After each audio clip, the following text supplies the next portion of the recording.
Girls, we are discussing page number 194 of your book. To transfer high-tech from developed world has to developed countries, Export Processing Zone Authority (EPZA) Pakistan was established in 1980 with the mandate to plan, develop and operate export processing zones in Pakistan. यानी कि इस तरह की industrial units बनाए जाएं जो export को process करें, इस तरह का मटेरियल बनाएं, इस तरह का जो है प्रोडक्ट प्रोड्यूस करें जो बाहर के कंट्रीज़ के अंदर एबल टू सेल हो. In order to attract local and foreign investor, the government has provided a number of incentives.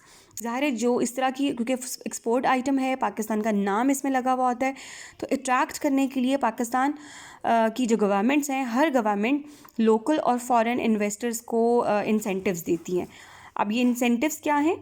100% ownership rights, no maximum or minimum limit for investment, duty-free import for machinery, equipment and material, no sale tax on input goods and services including electricity and gas bill.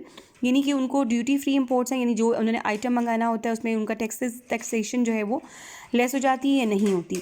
इसके अलावा जो है ज़ाहिर 100% ownership है, government का बीच में कोई दखल नहीं होता.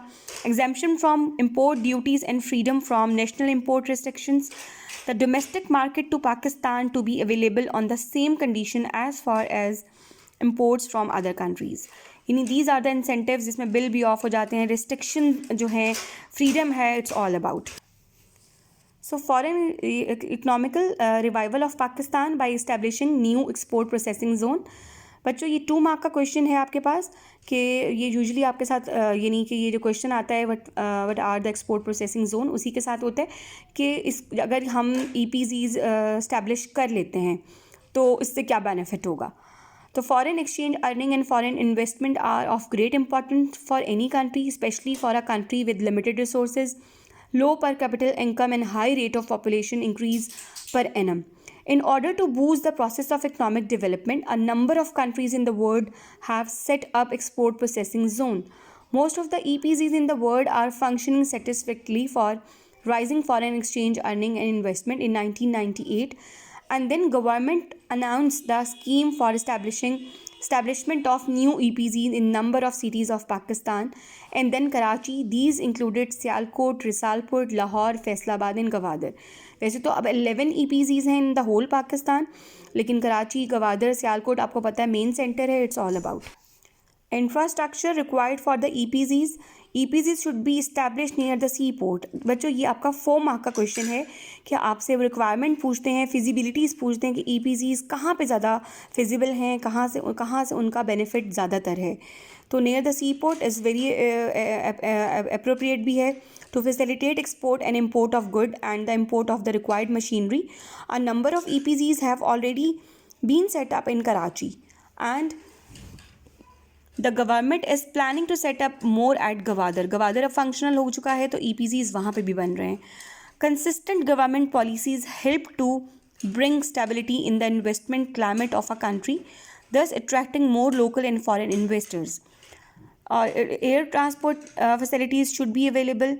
ट्रांसपोर्टेशन फैसिलिटीज़, मार्केटिंग के लिए जो इसका है सफिशेंटली इसको होना चाहिए. दे आर सेइंग कि गवर्नमेंट की पॉलिसीज़ फ्लेक्सिबल होनी चाहिए.